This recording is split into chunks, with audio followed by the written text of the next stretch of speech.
पूरा है तो बहुत बहुत सादर सम्मान आए पूरा विश्व में चलत हुए।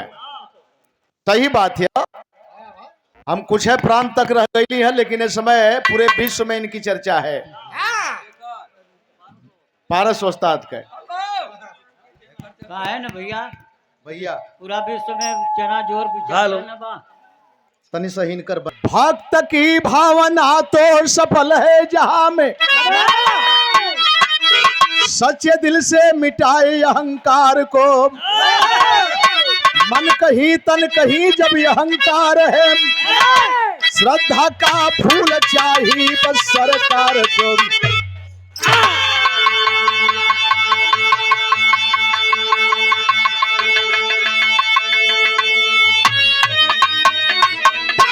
बंशी व्याधा जो शिव की करे अर्चना, भस्म की राख तन पर लगाता था।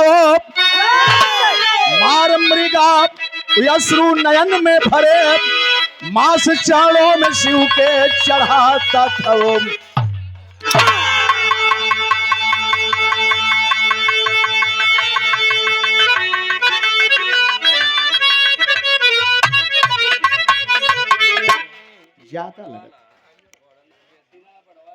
ज्यादा लगत है जितना है उतने में काम करा। ठीक है, जितने भी संत महात्मा हुए सच्चाई है, इतिहास उठा के पढ़ेंगे तो यही पता चलेगा कि गरीब समाज में पैदा हुए। जितने भी संत महात्मा बड़े समाज में भी हुए, लेकिन डरावना देकर के समाज में रहने का काम किए। और गरीब समाज में जो संत हुए, कहीं अंगुली न उठ पाई न कोई दाग लगा पाया। गरीब परिवार की मैं बात कर रहा हूं।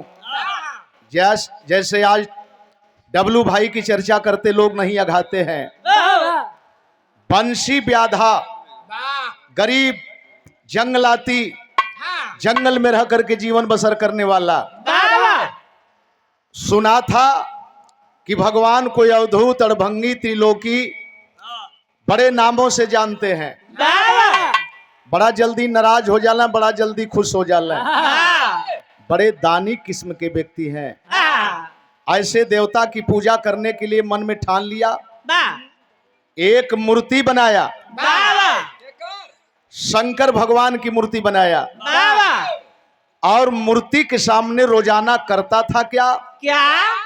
शमशान घाट से मुर्दे की चीते की राख लाता था, जो भभूति लोग पोतते हैं, तो पूरी मूर्ति में लगाता था।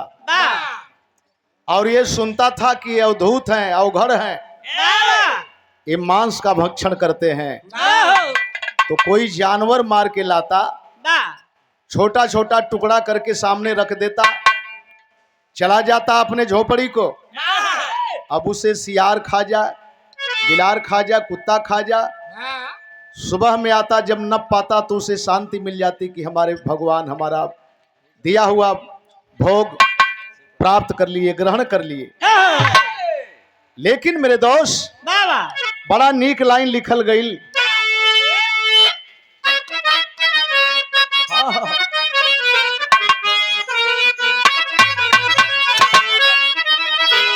अरे पिया जिसको अध्यात्म की सोच है, इस लाइन में वही तो कह रहे हैं कि अध्यात्म है। गाने के तो गा देते हैं हम लोग। अरे पिया जिसको चाहे सुहागन वही है, सुहागन वही है।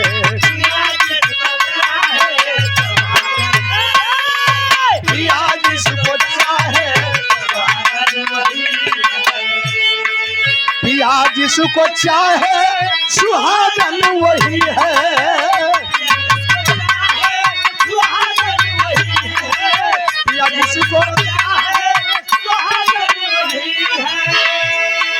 पिया जिसको चाहे सुहागन वही है, वही है। चले जो चले जो बिरह में अभागन वही है।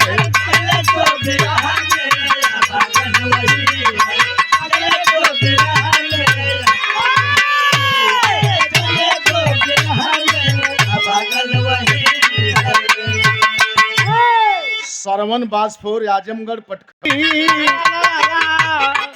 अधर्मी को धर्म सिखाता यही है।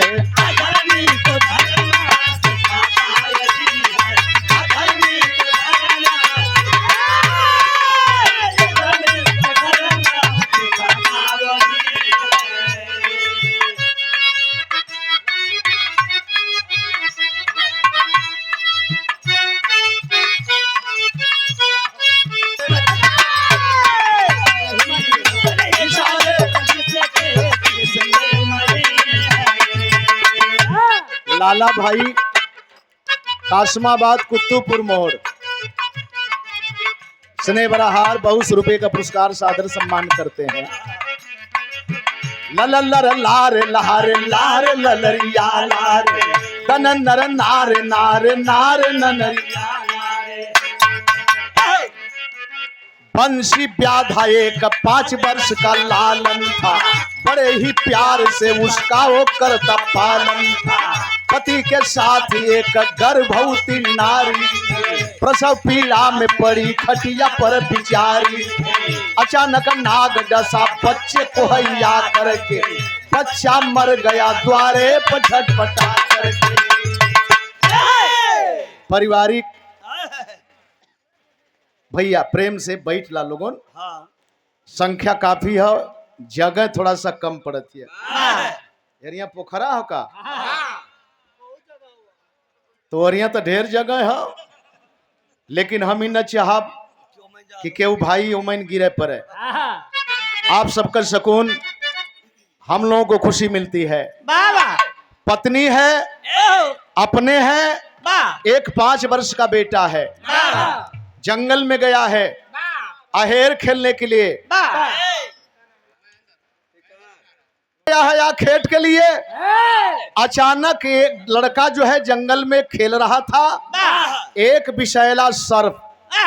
देखें भगवान भोलेनाथ के परिवार में एक चीज और पावल जाले, अनेकता में एकता। अनेकता कैसन? केहू का सवारी बैल का, केहू का सवारी शेर का, ये अनेकता हो गई। केहू का सवारी मूस का और केहू के गले में सांप,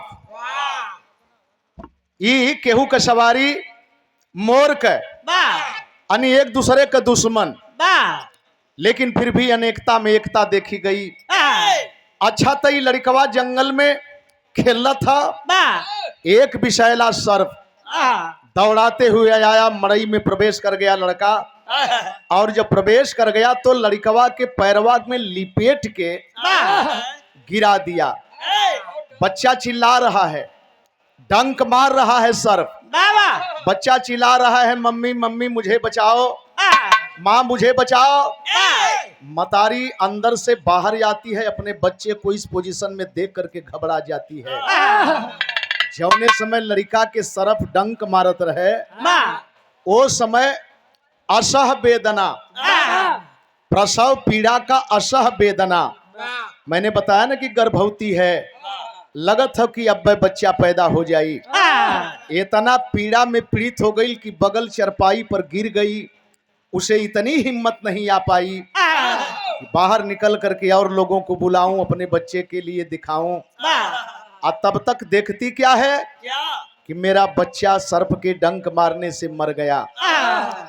लड़की एगो पैदा हो गई, ओहर देखते कि बच्चा के सांप काट दलस मर गल, और यहर असह वेदना में एक लड़की पैदा हुई। एक नजर उस लड़की पर जब जाती है मासूम पर, तो देखती है कि वो भी मरी है। आय हाय हाय हाय, बेहोश हो गई दृश्य को देख करके। लड़का भी मरल, लड़की भी मरल, सर्प छोड़ करके हट गया, बेहोश पड़ी है। तब तक बंसी बहेलिया, बंसी व्याधा जंगल से आ गया, जब झोपड़ी में प्रवेश करता है, बाबा इस दृश्य को देखा।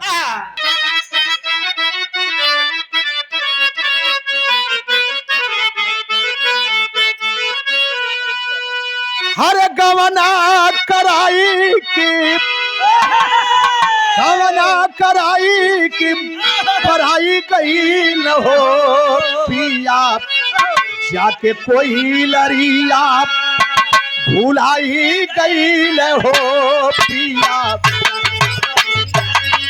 भुलाई गई न हो पिया।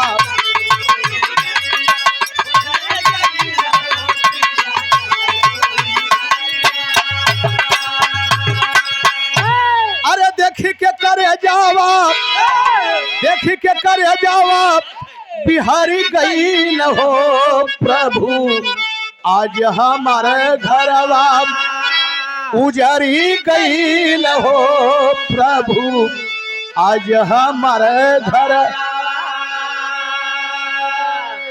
पश्चाताप कर रहा है, ये कही ललन रहल आखी के पुतरिया, दूधवा पियवली जे के भरी भरी कटोरिया, अरे भक्ति का कुछ नाम असर भइल हो प्रभु, आज हमारे घर।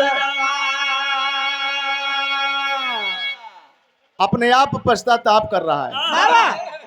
एक ही बेटा था, 20 बरस से आपकी मैं तपस्या कर रहा था, कभी कुछ मांगा नहीं प्रभु, लेकिन आज हमारा चिराग बुझ गया। आ तबले नजर पड़ल खटिया पर, पत्नी बेहोश है, एक बच्ची पैदा है, लेकिन वो भी मरी है। यही कह रहा है अपने आप में, गलानी हो रही है कि लोग कहला कि तपस्या तपस्या तपस्या, हम तपस्या कैली, भक्ति कैली, तो कौन गलती कर गईली कि आज हमार घरवे उजर गल। आ तबले दुअरवा से एगो आवाज आई, अरे भाई कोई है अंदर। आवाज आई, कैसी आवाज आई, संकेत लगल।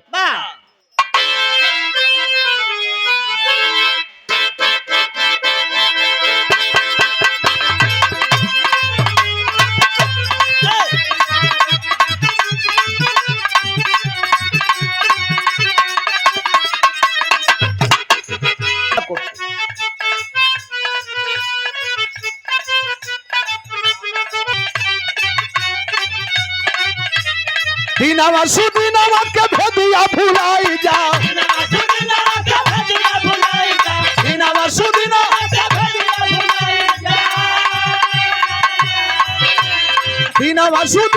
के भेदिया भुलाई जा, डोली लेके आई जा जी, गवनवा ले जा राजा जी, गवनवा ले जा, गवनवा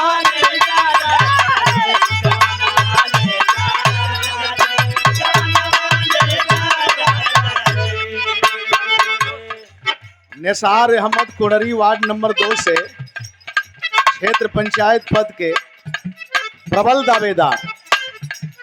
बहुत बढ़िया, बहुत बढ़िया। निंगोटा कसले रहा लोगन, समय आवत हिय। मन चंगा तू कठौती में गंगा,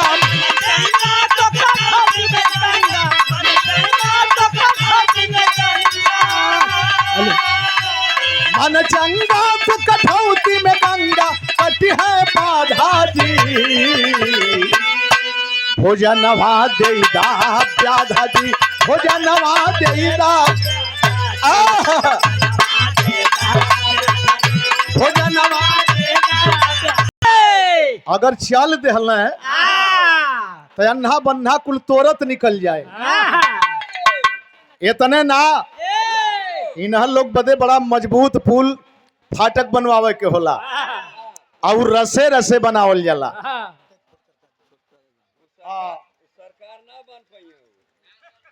गौर करेंगे, यही कहा कि नहीं बाबा, बीड़ी पी रहा था, धुआं लग गल है, आंस बह गई है। कहने अच्छी बात है, मैं तो सोचा कि मेरे आने से तेरे आंख में आंसू है, लेकिन एक बात बताऊं, मैं क्यों आया? बड़ी चर्चा सुन के आया भैया। खुश रहा खुश रहा। खुश रहा खुश रहा। नाम बताओ। खुंटा छोड़ाई है, कुछ पोंछ पकड़ाई है। बहुत बहुत धन्यवाद। देखा या अपनत्व है, सारे लोग अपने हैं, ये ले ममता में कुल बात कहा जाती है। ये 500 रुपया पुरस्कार ठेकेदार साहब की तरफ से। कौनो दिन बाकी ना हो, किनकर काम चलत न रहे। एक बार जोरदार ताली बजा के स्वागत कर दें।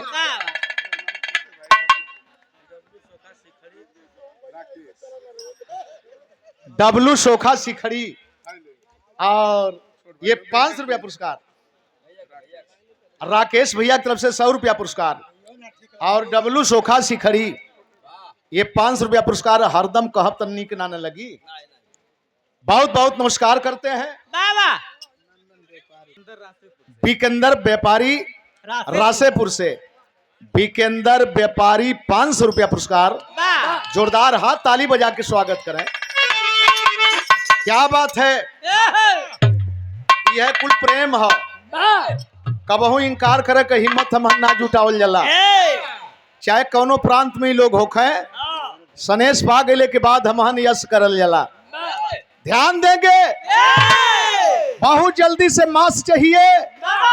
सोच रहा है करी तो का करी। अंदर गईले, धनुष बाण उठा के फिर रख देले। कहना कि मांस चाहती हो तो लड़का हमार मर गल हो, आगी में पानी में माटी मिला देबे। और ये लड़का आज उड़ीड होखे के एक मौका मिल गल। जन्म हम दहली, पैदा हम कैली, लेकिन मर के भी ये रीढ़ से उड़ीड होखे जात हो। लड़का के उठा के लिए कहला कि बाबा ये ठीक हो ना। संकेत लगल।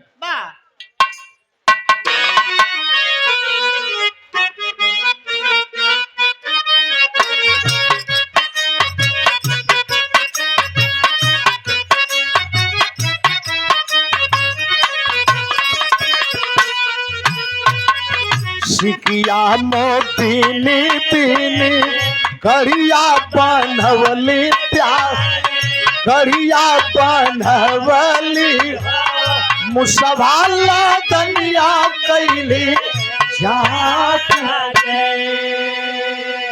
आज जब सामने कैले तो बुढ़ा बोल पड़ा। सतयुग में सुना होगा, त्रेता में सुना होगा, द्वापर में सुना होगा। मैं बाघ शेर नहीं हूं। लोग जाते थे 100 कुत्ता लेकर के, बाघ लेकर के, शेर लेकर के। कोई यारा से चिरवाता था, कोई टुकड़े टुकड़े काट कर खाता था। मैं तो तुम्हारे जैसा आदमी हूं। इसे भी छोटा छोटा टुकड़ा करके जैसे भगवान के सामने रखते हो वैसे मेरे सामने रख दो। सोच में पड़ गया। जवने लालन के कबहू दुभिया से छुअली ना, सिकिया से छुअली ना। कैसे काटी पारा साहू ठाय भले मरगल तका। बुढ़ा बाप रही है, मर गल रही है, तब हिम्मत कोटी काटिया अड़वा के दे तबानन, बुढ़वा के दे तबान। खाने लागा बूढ़ा मन लाय। एक एक पीस उठाता गया, निचोड़ते गया, निगलते गया। अरे पेटवा का मसीहा था तम होई गईली हो, तम होई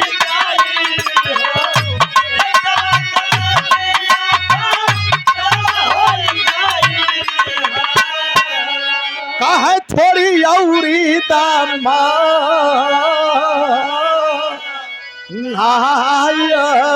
जी। अंतिम पैर पंजा पकड़ के निचोड़ रहा है और सर नीचे किए ही कह दिया थोड़ी सा और हो तो ला दे। मेहमान के खियावल जाला, बगल में लोग बैठे ले, मेहमान खात हुए, जरूर पूछने लगी आओ चाहिए, तो मेहमान कह अपने आप कहे के पड़ला कि थोड़ी सा, या मेहमान कह देला अच्छा प्रेम है तो थोड़ी सा और दे दा।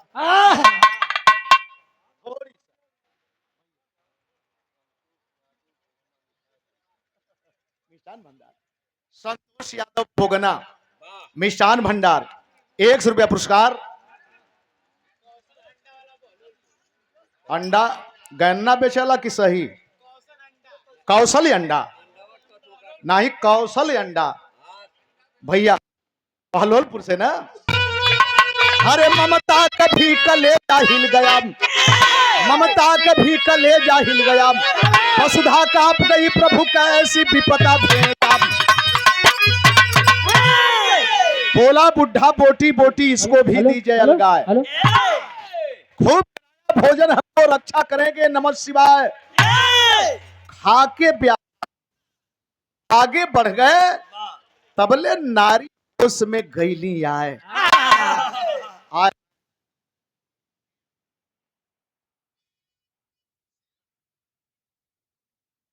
नारी होश में गईली आए, औरतिया के होश आ गई। जब बच्ची को उठा के लेके गया तो बुढ़ा कहा कि रे भाई इसको भी उसी तरह से बना दो। क्या बात है, बिल्कुल हो।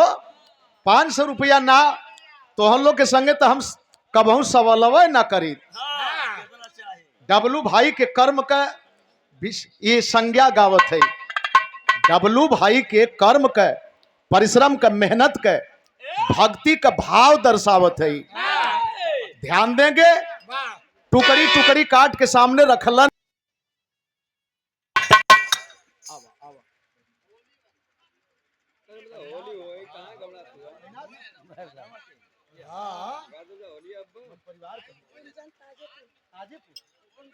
गुंजन ताजेपुर से 100 रुपया पुरस्कार। बहुत बहुत धन्यवाद।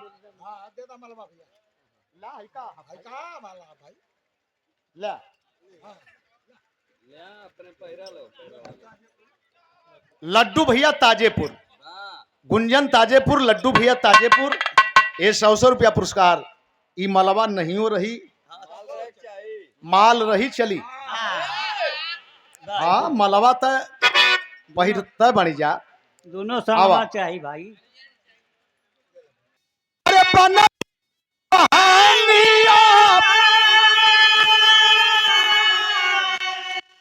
ऊपर लगाओ हार हो,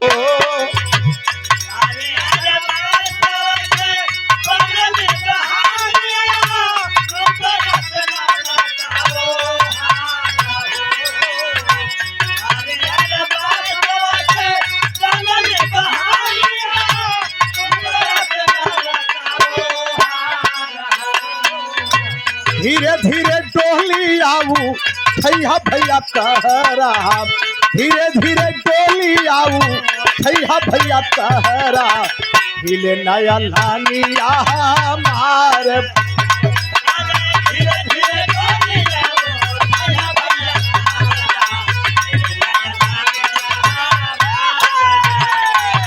धीरे धीरे डोली आऊ भैया भैया कह, हिले नया लानी। जितेंद्र बाबू के अंशुमन मुन्ना की तरफ से 100 रुपये पुरस्कार। बहुत बहुत धन्यवाद देते हैं, आप सबका आशीर्वाद लगे। लेकिन बात वही का जमन ललान रहलन आँखी का पुतारिया, कैसे करे जवाब बजर कैला साजना। अरे बोटी बोटी लाल लगा, हडिया पटोर दे दा गज भर कफनिया, गंगा में दे बहवा। हमरे बचवा के उखाए के जात हुआ न।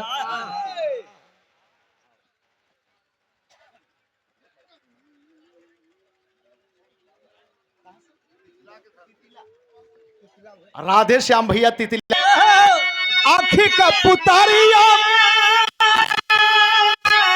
एक बार देखा ना देखा,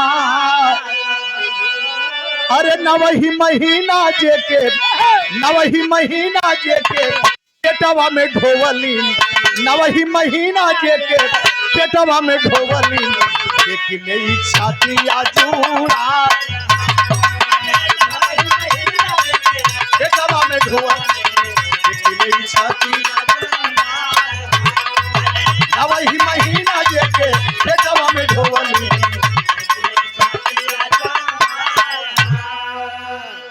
ए स्वामी लड़कवा के तब मान लेहली कि वो खाए के जात हुए, लेकिन एगो बच्ची पैदा कैली ओके देखे ना पौली भर नजर कि तोहके परल है कि हमके परल है। तनी सा देखा दा कहाँ छिपा के रखले हुआ, तनी सा देखा दा। बंसी ब्याधा खड़ा हो गया, बोला भूखला के अन्न या पियसला के पानी, यही बदे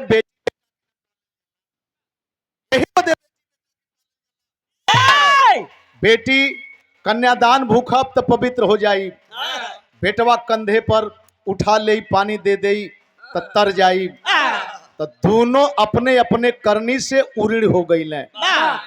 जवन बाद में करता है वो अजुए कह के चल गई सब। जब दरवाजे पर अली है डबलू भाई के घर वाले मंदिर में प्रवेश किया, बड़ा प्यार, हमारी बहनें हमारी बिटिया आ करके दौड़ दौड़ के पैर छुई है। एक बार सोचने को मैं मजबूर हो गया, बाहरे परिवार बाहरे प्यार बाहरे कर्म बाहर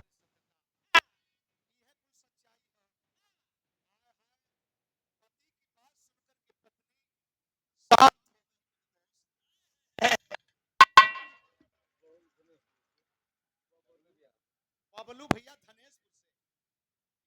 20 रुपया पुरस्कार, बड़ा रंगीन हो जैसा देखत हो इनके ने, ये पूरा अंदर से भी रंगीन हो, कलरदार हुए, बड़ी डटान हमके डटला, बहुत बहुत धन्यवाद, बहुत डटान डटला।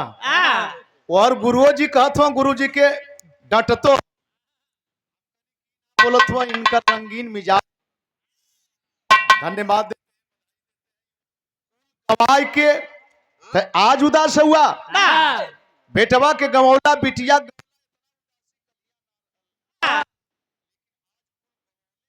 उदास हुआ।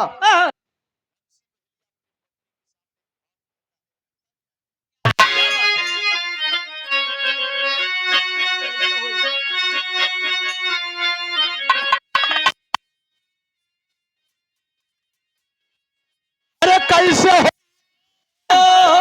कैसे हो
मूर्ति की तरफ ताक करके उलाहना देता है। अरे कैली हम इन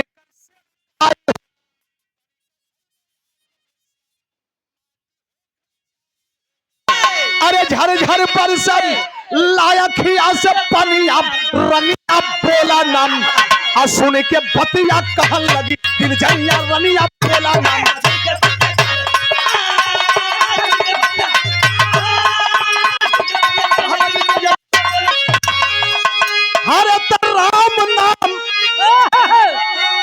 राम नाम जपल आसान होला सजनम जे जपला उ होला परेशान।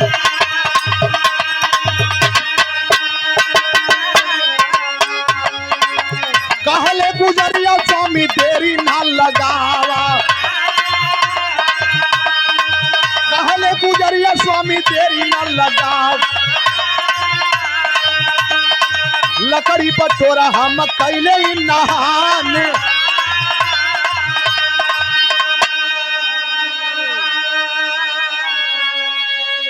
काल्ही के बच्ची के जन्म देहली, अशुद्ध शरीर है, एक लोटा पानी अपने शरीर पर ना डाले पौनी न कपड़ा बदले पौनी। लेट मत करा, तनी सा लकड़ी बटोरा आ हम कपड़वा बदल के तनी सा शरीरिया पर पानी डाल के हम आवत है तो के पूजा का सामान अब देत है। हर लकड़ी बटोर प्याधा चिटवा लगावल, अब चितवा पर बैठ गई गोरी श्रीमान। सीता में अग्निया लगावा मन मितवा, सीता में अग्निया लगावा मोरे सजनम। सुन करके बात व्याधा करेला गुनान।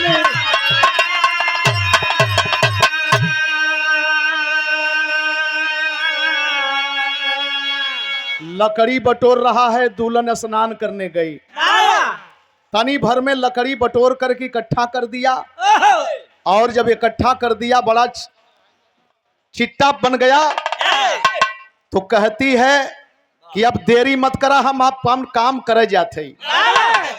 वो लकड़ी के चट्टे पर बैठ गया और जब लकड़ी के चट्टे पर बैठ गया तो ललकारती है, देरी मत करा स्वामी, देरी मत करा।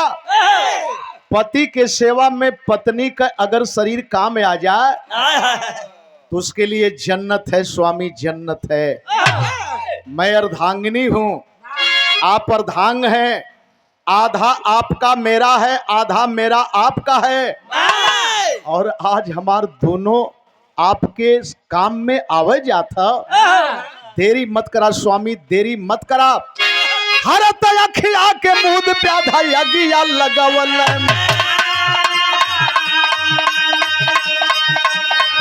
अब चितवा पर जली गई गोरी सुखमान।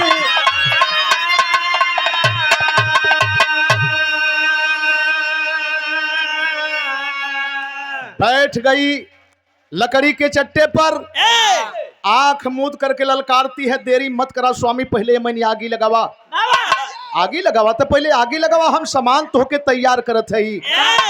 आग लगा दिया, जल करके धू धू करके अग्नि की लपट ऊपर जाने लगी। कुछ है समय में अग्नि की लपट शांत होती है और औरत उस लकड़ी के चट्टे के साथ में जल करके राखी के रूप में परिवर्तित हो गई। देख रहा है अजब आई गई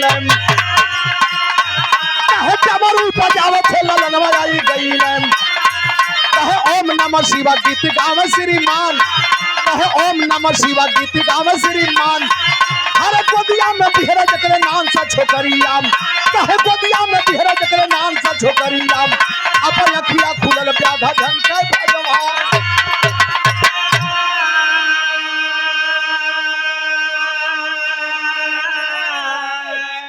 हाय हाय हाय हाय हाय, जब ही राखी पोतना चाहा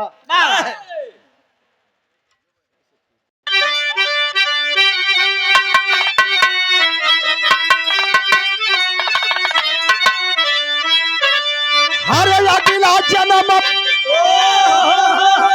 अगला जन्म फिर प्याधा गईलन पाई हो द्वापर जुगवा में, कहे द्वापर जुगवा में एकलव बन भाई हो द्वापर जुगवा में।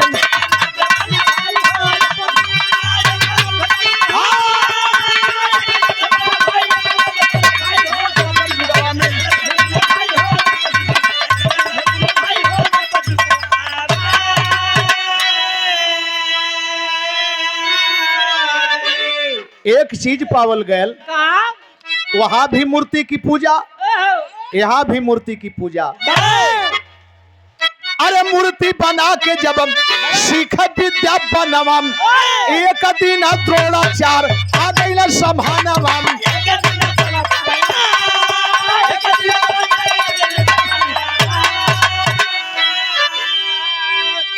पता चलता है द्रोणाचार्य के पास विद्या सीखने गया था और द्रोणाचार्य फटकार दिए थे, तुम अछूत है, तुम शूद्र है, तुमको मैं विद्या नहीं दूंगा। तहसील पर से बुलावा हो गया सायदात में डॉक्टर दीपक चौरसिया, उनके यहाँ गया। फिर एक बाद कहले कि बिरन जरूर आऊंगा, चाहे जब आऊंगा लेकिन जरूर आऊंगा। रात में 10 बजे दौड़ा के गाड़ी पहुंचल गल भैया के यहाँ, और भाई सम्मान करते हैं कलाकार का, यह भाव हो कहला कि वहां भी मूर्ति की पूजा। द्रोणाचार्य फटकार करके भगा दिए थे, तुम शूद्र है, तुम शोषित है, तू दलित है, तू बैकवर्ड है, तुम एसटी है। मैं ऐसे लोगों को विद्या नहीं देता हूं, मैं तो केवल क्षत्रियों को विद्या देता हूं। लेकिन मैंने बताया ना पहली लाइन में, संत हो, महंत हो, जितने भी लोग भक्त हो, अपने बहादुरी से, अपने कर्म से ऊंचाई के शिखर को छूने का काम किए हैं। और वो भी अगर इतिहास को पढ़ा जाए तो सारे लोग गरीब समाज से मिलते हैं। हुआ क्या? मूर्ति बना के जब सीख विद्या बनवा, एक दिन द्रोणा आ गए उनके संभानवा। हाय हाय हाय हाय हाय, कुत्ता देख करके काला कलूटा शरीर को भौंकने लगा। पांचों भाई पांडवों को विद्या दे रहे थे, सिखला रहे थे, और तब तक देखा कुत्ता भौंकने लगा। और जब भौंकने लगा तो बाण मार करके कुत्ता के मुंह को भर दिया। आवाज बंद बाण, आवाज बंद बाण मारा। और आवाज बंद बाण मारने वाला केवल अगर कोई पैदा था तो वीर एकलव्य ही पैदा था। देख लें द्रोणाचार्य, कहला कि रे जो चीज मैं देना चाहता हूं अर्जुन को, मुझसे पहले कोई जान गया कैसे? नजदीके गईले, कहला कि बेटा कहाँ सीखे हो? कहला कि सिखले हैं होई मड़ैया में हुए। कहला कि मुझे दिखाओ। जब पर्दा हटाया, अपने रूप को देखे तो बोले कि बेटा दक्षिणा नहीं दिया, विद्या ले लिया। कहा गुरु मांग लीजिए, मांग लीजिए, क्या चाहिए? बाहर गुरु और बाहर शिष्य।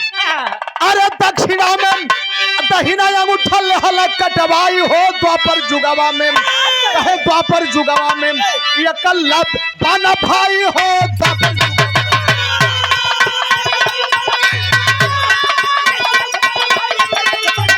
द्वापर जुगवा में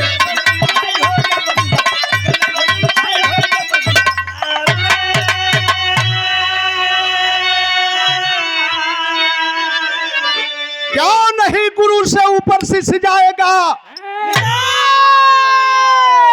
दहिना अंगूठा मांग लिया और काट करके दे दिया। एक चीज की कमी थी, जिसके लिए हम लोग हर प्रोग्राम में आपको संकेत करते हैं। जरा सी भी शिक्षा रही होती तो शायद कह देता कि ये गुरुजी यहिया ही बोली है, मंगी है वो दिन दे देबे, इनसे सीखीला, इनके दे देबे, तोहके काहे के दे, तोहसे न पवली न तोहके देबे। और इसी बात को लेकर के ग्वालियर में ये अंगूठा गाड़ दिया गया। वीर एकलव्य का शिष्य विमुख अंगुली बांध करके, अंगूठा बांध करके अंगुली से बांध चलाता था। पहुंच गई ले द्रोणा, कहला कि बेटा तू अंगूठा क्यों बांधे हो? कलश कि हमारे गुरु का धोखा से अंगूठवे से कटवा ले, तो हम ऐसे अंगूठवा बांध के बाण मारीला कि अंगूठवा का कबहू प्रयोग न करम, न तय अंगूठा हमार कटी है, और हम अपने दोनों अंगुरी से बाण चलाईला। विजय विश्वकर्मा, ग्राम धनेशपुर, ग्राम प्रधान पद के प्रत्याशी, 100 रुपया पुरस्कार तो शिक्षा जरूरी है, शिक्षा के बिना जिंदगी अधूरी है। हर काम करते रहिए लेकिन अपने बच्चों को तालीम देने का काम कीजिए। गुरु बिहारी गुरु गणेश गए, खत्म हुआ दस्तान, विमल चंद्रिका कवि केशव बच्चन से प्रेम। अरे ममता कैसे मैं खाना बन गई, ममता कभी कलेजा हिल गया, बचवा नंदलाल के शौक प्रभु का भेजा, ममता कभी कलेजा